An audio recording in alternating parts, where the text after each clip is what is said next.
gostaria de estar disputando esse segundo turno com alguém que tivesse um mínimo de compromisso com os valores aqui representados.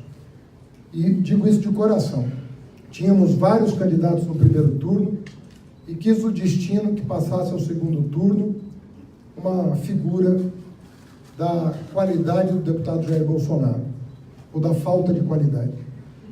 A direita buscou um Macron e entregou um Jair. É coisa para se pensar. Por que depois de tanta busca, fizeram quase que um comitê de busca para achar um candidato que representasse a continuidade do que está acontecendo no Brasil, apresentassem aquele que talvez seja um dos piores parlamentares da história da República. E digo isso com muita consciência do que eu estou dizendo, porque eu convivi com o parlamento brasileiro durante muitos anos como ministro e como prefeito, e não conheço um parlamentar que se assemelhe a ele, do ponto de vista de dizer e expressar o que ele diz e o que ele representa. Realmente é uma pessoa que só tenta se esconder agora, mas ao longo da vida inteira disse que veio. Disse que veio. Em nome da ditadura, da tortura, da cultura do estupro, de tudo de ruim que aconteceu nesse país nos anos de chumbo. É isso que ele representa. Eu fico mais preocupado ainda com o que aconteceu hoje. Reportagem do jornal Folha de São Paulo. Porque na última semana do primeiro turno, nós não compreendíamos muito bem o que tinha acontecido em apenas uma semana. Como é que o quadro tinha mudado tão radicalmente em relação ao fim de semana anterior às eleições? Porque nós vimos acompanhando o comportamento eleitoral. E alguma coisa de muito estranha como começou a acontecer na segunda-feira da semana da eleição. E, obviamente, que essa mudança de comportamento se deveu ao que hoje se noticia.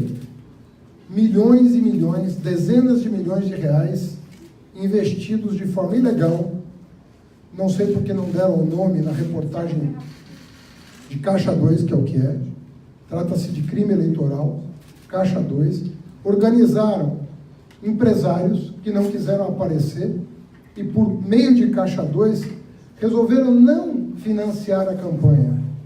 É muito mais grave o que eles fizeram.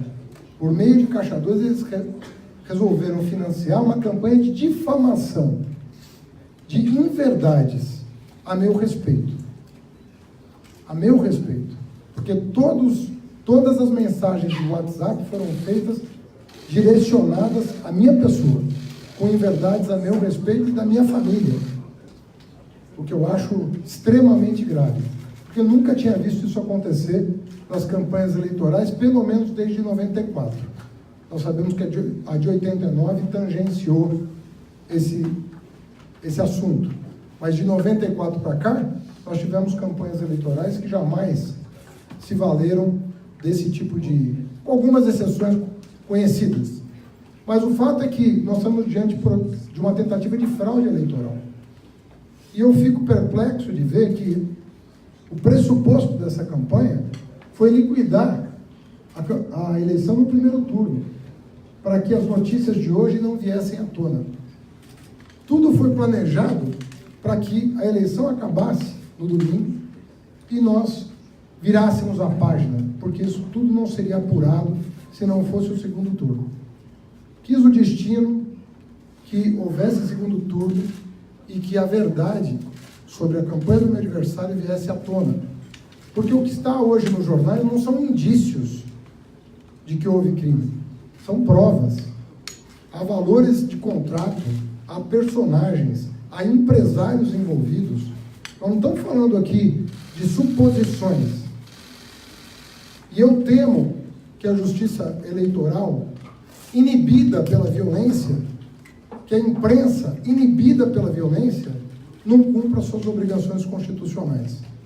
Nós sabemos o que passa hoje, pessoas que se insurgem contra o que ele representa. Todos os que se pronunciam contra a violência do meu adversário sofrem constrangimento nas ruas, nas redes sociais. Nós sabemos o que está acontecendo. Não é diferente com a justiça, não é diferente com o Ministério Público, não é diferente com a imprensa.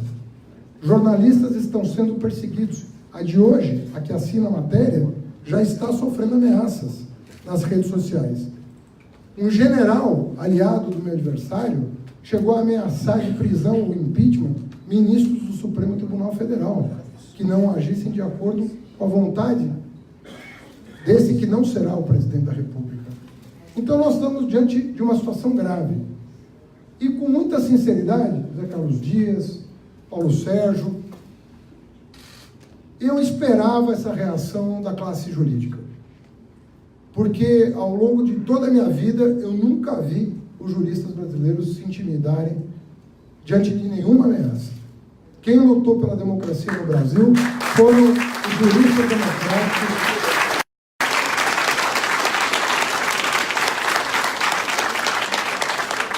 Gosto ou não das arcadas, da PUC, a gente sabe que foram nessas instituições que várias piras foram acesas em nome da liberdade. Várias. E eu me lembro, Márcio Tomás, intelectuais, conosco em defesa das liberdades, no momento em que a segurança física ainda não estava assegurada. Quem não se lembra do dia em que a emenda das diretas foi derrotada, em que a tropa veio para cima dos estudantes e dos advogados no Largo São Francisco, inibir as manifestações de repúdio à votação no Congresso Nacional, que julgou por 89 uma eleição que deveria estar acontecendo em 85. Quem não se lembra disso? Ou seja, nós estamos hoje com o sinal trocado. Nós estamos, ao invés de viver num período de aprofundamento da democracia, nós estamos vivendo um período de ameaça aos direitos sociais, o que é grave, aos direitos trabalhistas, mas, para espanto de muita gente, nem os direitos civis e políticos estão assegurados no Brasil de hoje. Nem os direitos de liberdade de expressão, liberdade de organização, nem isso. Integridade da pessoa humana, nada disso está assegurado no momento atual. O ato de hoje me dá uma confiança enorme, de que nesses 10 dias nós vamos resgatar o nosso país, para os brasileiros, e não para essa camarilha que está disputando a eleição. Eles vão...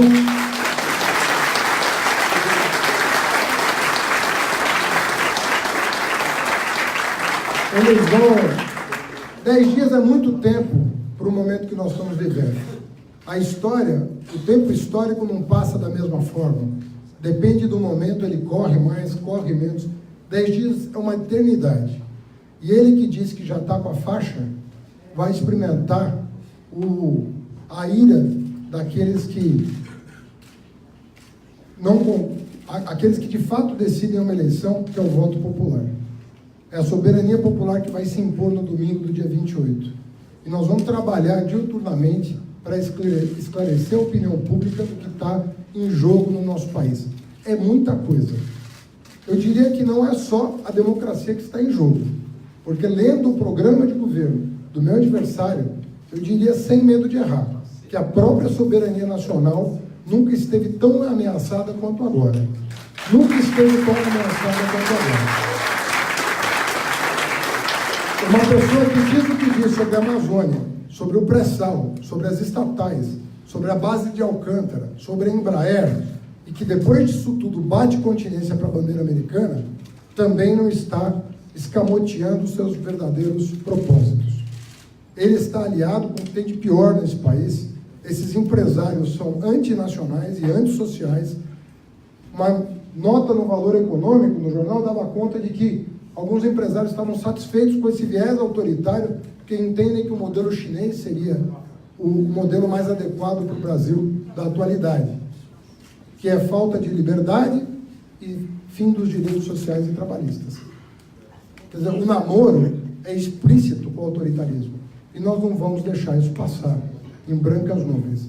Nós vamos lutar, e aqui eu tenho certeza, e eu em primeiro lugar, eu tenho uma fala muito tranquila. É difícil eu elevar o tom de voz, é difícil eu arrumar uma briga.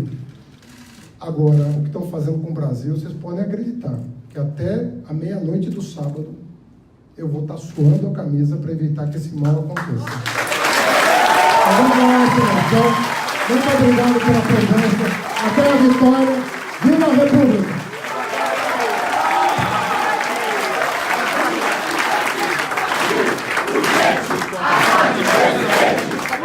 Haddad!